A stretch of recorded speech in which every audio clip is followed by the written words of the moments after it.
Fala aí pessoal, tudo bem? Programando com Covery, eu sou o Covery, esse é o canal que explica.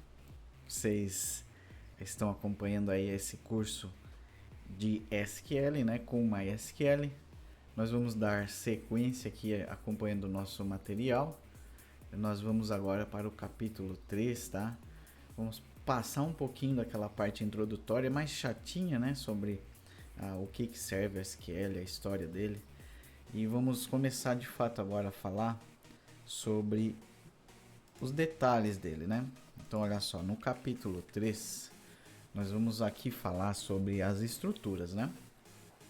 Agora nós vamos de fato falar mais da parte técnica, né? Passou a instalação ali, nós já temos ele na nossa máquina e agora a gente pode olhar e dar esse overview aqui, estudar sobre esses conceitos aqui da estrutura. Então vamos lá para a página 26, né? Passou toda a instalação ali, ó. Eu vou aumentar um pouquinho aqui. Vai ficar melhor para a gente fazer uma leitura. Aqui está bom. Deixa eu puxar um pouquinho mais para o lado ali. Prontinho. Olha só. Então, a estrutura de um banco, né? O que são bancos de dados relacionais, primeiro? Ele é um banco onde ele tem essa organização em tabelas, tá? Permitido que essas tabelas fiquem relacionadas entre si. Eu vou explicar isso lá na frente, como é que uma tabela conversa com a outra. Elas têm estrutura bem definidas e regras para armazenar e gerenciar informações. Beleza. Através disso, o que ela garante, né? A consistência, né? Eles vão ficar organizados. Eu já vou mostrar isso ali também. Flexibilidade, né? Consultas complexas podem ser realizadas usando SQL. Exatamente. Tem consultas que elas são extremamente complexas, gerando muitas linhas de comando ali, tá? Isso dá para ver muito em sistemas grandes, em empresas. De certa forma é até assustador, até bizarro a quantidade de comandos ali para fazer uma consulta, mas quando eu digo complexa, é realmente complexa, tá? É bem detalhada. E a escalabilidade é porque ela consegue trabalhar com grandes volumes de dados. Quando eu digo grandes volumes de dados, são nas casas dos milhões, tá? de registros. Então, essa parte aqui, nós vamos ainda falar um pouquinho de cada detalhezinho desse, um pouquinho para frente, porque eu vou mostrar um conceito para vocês de como melhor entender ali a tabela. Então aqui o conceito básico, né? O que é uma tabela? A tabela, ela representa uma entidade, uma classe, tá? Um objeto. Ela tem que representar uma entidade? Na maioria das vezes, sim. Então ali, ó, exemplos, né? Clientes e produtos. Então tudo que for referente a um cliente vai ter uma tabela de clientes, lembrando ali no plural, né? E tudo que for relacionado à camada ali de produtos vai ter a tabela de produtos. Essas tabelas, como elas são compostas? Elas são formadas de quê? Basicamente, né? De colunas, onde é definido cada atributo dessa entidade ali. Então, exemplo, clientes. Nós vamos ter colunas para guardar os registros do nome e do telefone de determinado cliente. E os registros, que são as linhas onde é armazenados cada um desses dados ali. Então tem um exemplo bem abaixo ali. Aqui é a tabela clientes. Ela tem as suas colunas, né? Lembrando que coluna é assim, né? Imagina aí um prédio, uma construção. As colunas são assim, né?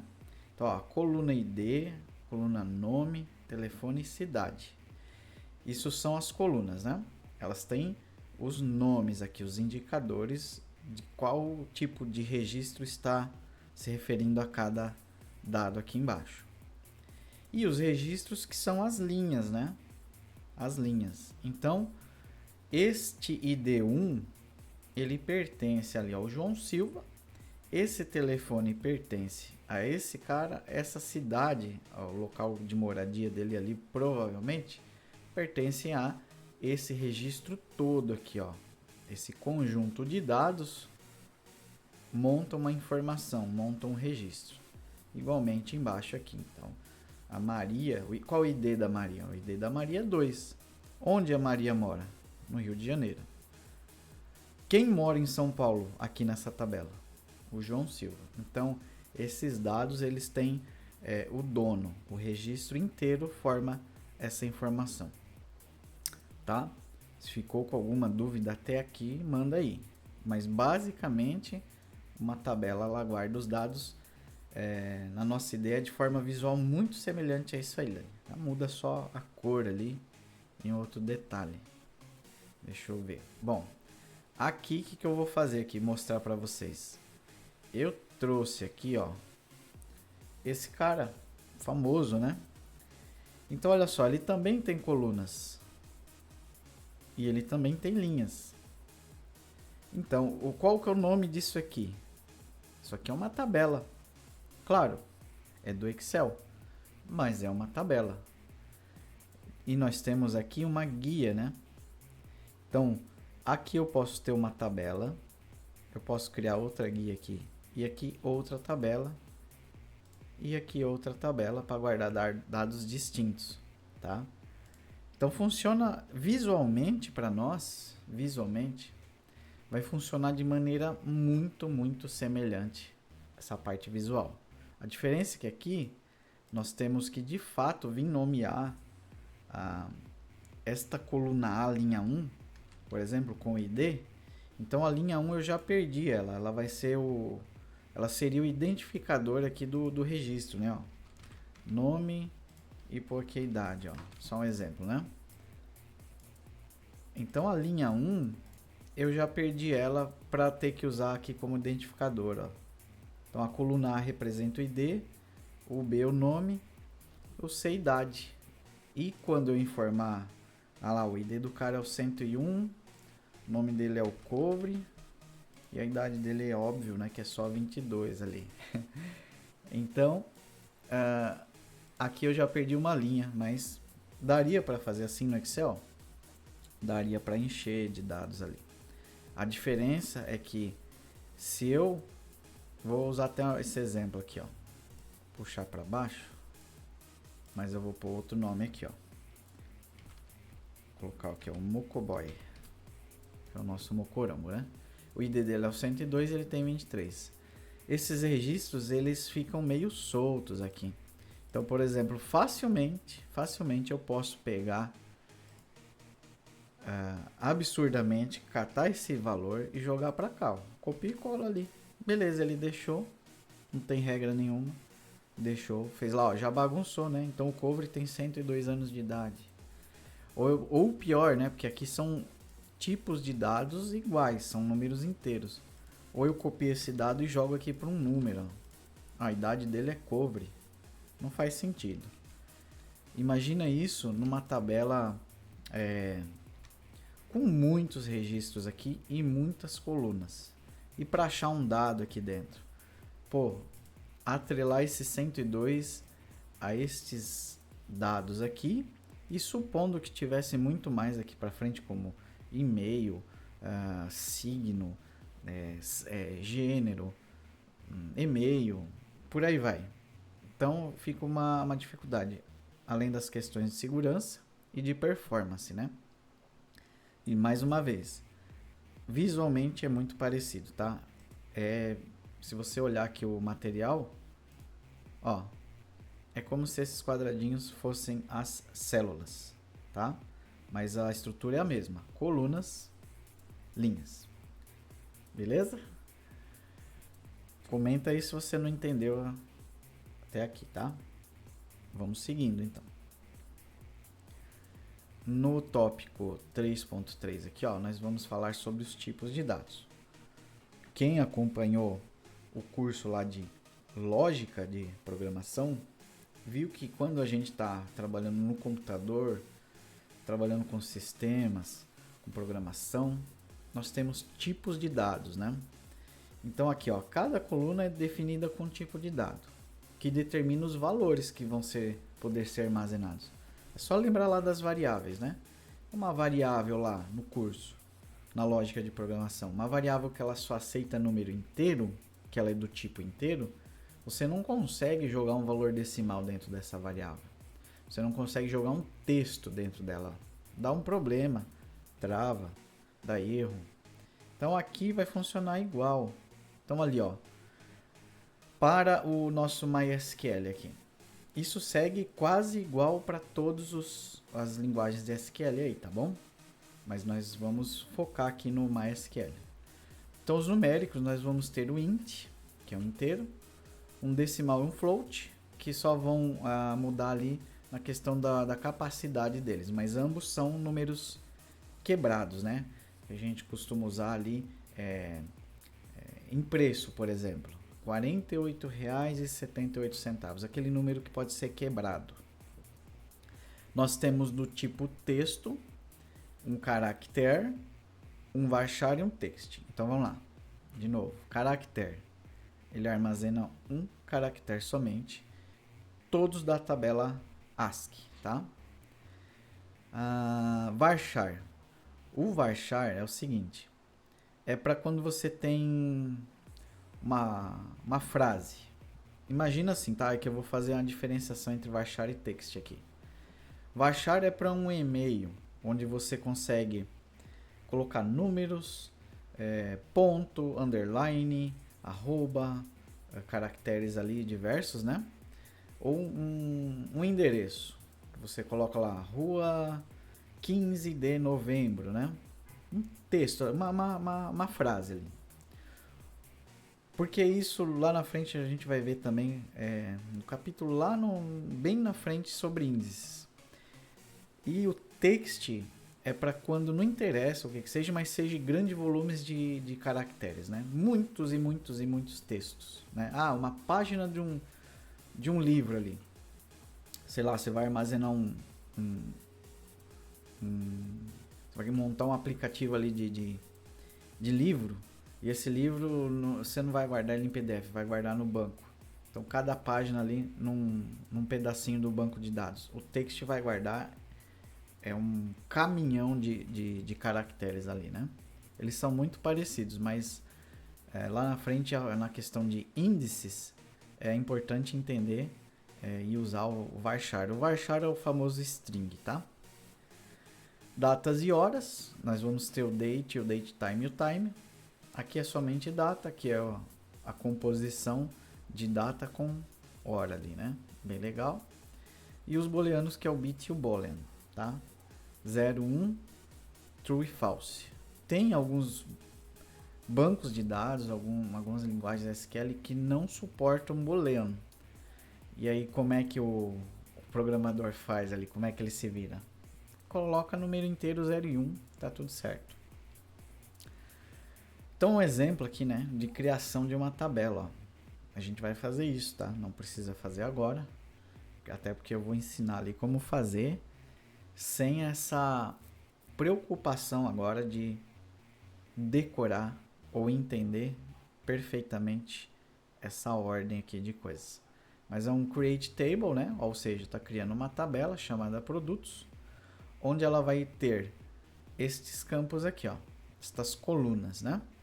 ID, nome, preço e estoque. Depois de declarado ali o nome das colunas, você diz qual é o tipo delas, né? Ó, int, varchar, decimal, int. Aí nós vamos ver no próximo vídeo sobre essa questão de primary key, que é a chave primária. Aqui, intuitivamente, acredito que a maioria vai entender que esse é o limite de varchar nesse campo, ou seja, 100 caracteres para um nome.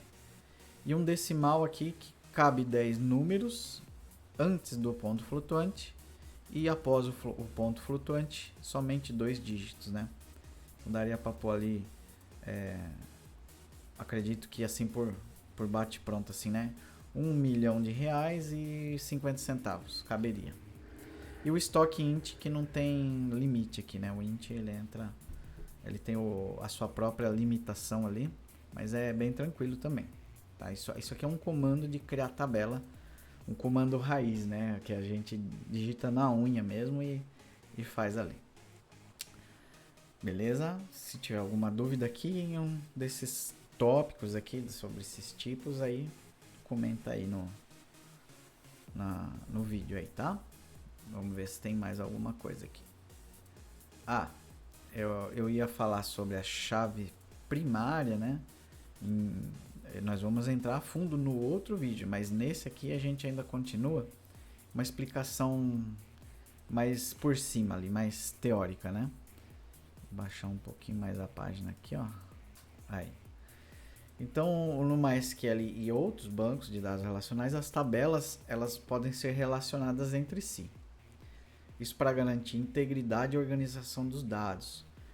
É muito profundo essa parte, né, de entender como é que garante integridade com a chave primária, sendo que as tabelas vão estar sendo juntadas ali para compor um dado maior, né, uma informação maior. Essas relações são estabelecidas por meio de chaves primárias, que é a primary key, PKs, né? E as chaves estrangeiras, né, que é a foreign key. A gente chama de PK e FK. Tá? Eu vou mostrar visualmente ali, de uma forma didática, no Excel, para tentar desenhar, para tentar fazer vocês entenderem de uma forma até melhor. Então, chaves primárias e estrangeiras. Basicamente é isso que liga as tabelas, tá? A chave primária, ela identifica unicamente cada registro em uma tabela. Então, eu gosto de usar um exemplo de tabela de alunos ou de cadastro de clientes, mas vamos usar de alunos, né? O aluno, eu explico isso lá na escola, o aluno ele não tem a matrícula dele, essa matrícula ela é única. Ali na escola, naquela escola, ninguém tem a matrícula igual daquele aluno X. A minha matrícula, por exemplo, vamos supor que é a 1050, né? A 1050. Vai ter a 1051, a 1049, mas não vai ter uma matrícula igual a minha. Ou seja, esse registro desse aluno vai ter o ID lá. Nós vamos usar o ID como um registro único. Por isso que eu estou dando o exemplo da matrícula. Mas vai gerar o ID 100, sou eu, Covre, ID 100, e o nome dele é esse, o e-mail e tal. Não vai ter ninguém nessa tabela de alunos com ID igual ao meu, que é o 100. Então ele vai ser o identificador único daquele registro, como se fosse um CPF, como se fosse uma matrícula, é único. Ninguém naquela tabela vai ter um ID, uma chave primária igual a minha, tá? Do meu registro. Ó, nenhum valor pode ser duplicado, e por ser uma chave primária nem faz sentido, e o banco nem permite que o valor dele esteja nulo, ou seja, vazio. Não estou dizendo que o valor é zero, é nulo, não tem nada. Então a chave primária ela é não nula, ela sempre tem um valor e nunca vai ser duplicado, tá? E a chave estrangeira, ela aponta para uma chave primária de outra tabela. Eu já vou desenhar isso aqui, tá? Garante a integridade referencial impedindo registros soltos. Define o comportamento ou excluir ou atualizar registros. Então, vamos por partes aqui, né? A chave estrangeira e a chave primária. Vou abrir aqui o Excel e a gente já volta ali. Vou até usar esse exemplo aqui mesmo. Nome, idade e tal. Aqui vai ser a tabela... Pode ser alunos, né? Vou deixar alunos. E aqui vai ser a tabela... Essa aqui vai ser a tabela turma. Então aqui vai ter também o ID. Vai ter nome turma. Vou pôr underline, tá? Nome turma. O número da sala, só um exemplo. E o ID do aluno que está registrado nessa turma. Bom, vamos fazer assim. Deixa eu organizar aqui. Então a turma, sei lá, cadastrei ela agorinha. É o ID1. O nome dessa turma vai ser Infem, informática, né, do ensino médio. A sala dela vai ser a sala 10. Tá? Quem que vai estar registrado nessa turma aqui? Eu quero registrar lá o Mocoboy. Então eu jogo o ID dele aqui, ó, 102. Tá? Então este registro é uma chave estrangeira. Por quê? Ele aponta esse número para essa tabela aqui. E quando você junta essas duas tabelas, eu consigo, numa consulta, que a gente vai ver como consultar, trazer esses dados juntos. Como se fosse isso aqui, ó. Ah, esse Mocoboy ali, onde ele é? Ah, ele é da turma Infem, que é na sala 10, o nome dele é esse, a idade dele é esse. Só que aí ficaria redundante esse dado, teria essa informação Mocoboy idade aqui, e teria a informação Mocoboy idade aqui em duas tabelas. Isso é redundância, também nós vamos estudar sobre isso. Então o ideal é você só apontar para qual registro essa chave estrangeira aponta lá na chave primária. Então este registro 102 pertence a esse registro aqui, ó. E aí eu consigo acessar o nome e a idade dele somente com essa chave estrangeira aqui, tá? Fazendo assim a junção de informações dessas tabelas. E eu consigo juntar 2, 3, 4, 10, 20, 50, 100 tabelas interligadas com chaves e trazer o registro de tudo se eu precisar, tá? Vocês vão entender mais isso conforme a gente avança no curso, mas por enquanto, se ficou alguma dúvida aqui, até aqui nesse ponto, comenta ali, tá? Essa integridade referencial impedindo o registro solto.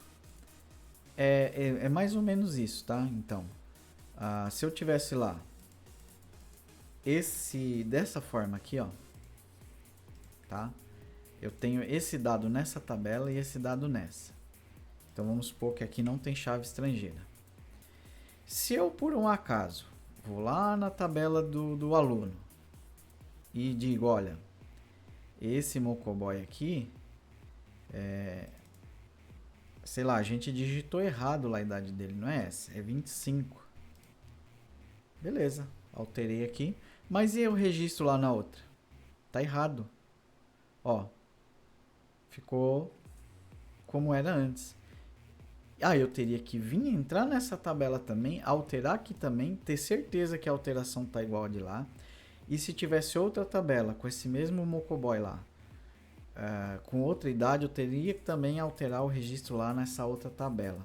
Então, ó, a manutenção disso, ela é impraticável, principalmente com grandes volumes de dados. Então, se eu voltar e fazer assim, ó, tá? Altero a idade dele aqui, ó. A gente cadastrou errado, beleza. Alterei na tabela que pertence ele, né? Os dados dele, 25. Agora, quando eu aponto para lá, e ele trazer o dado aqui na junção de informações, já vai vir a idade certa. Eu altero o dado somente em um lugar, tá? O registro não fica solto lá, no caso de a gente mudar, excluir, enfim. E essa questão também a gente consegue ainda definir um comportamento que é bem parecido com o de cima, de atualizar ou excluir registro. Essa parte, vamos supor que eu vou lá e excluo eu excluo o aluno, né? O aluno foi expulso ali, sei lá, ele terminou e saiu da escola. Aqui vai ficar vazio sem problema nenhum, né? Essa questão do registro solto também, se eu tiver com o dado do jeito que estava aqui, ó, vamos voltar, peraí, voltar lá como estava, Isso é importante. Se eu deixar do jeito que estava assim, ó, eu também não vou saber do que se refere esse cara aqui. Embora esteja num contexto escolar, eu posso entender que isso seja um aluno, mas esse dado aqui solto aqui não tem nada a ver com a turma. A turma tem a ver o nome da turma, a sala dela, e não tem nada a ver ter um nome de aluno e idade de um aluno aqui. Já começa a misturar as informações, né?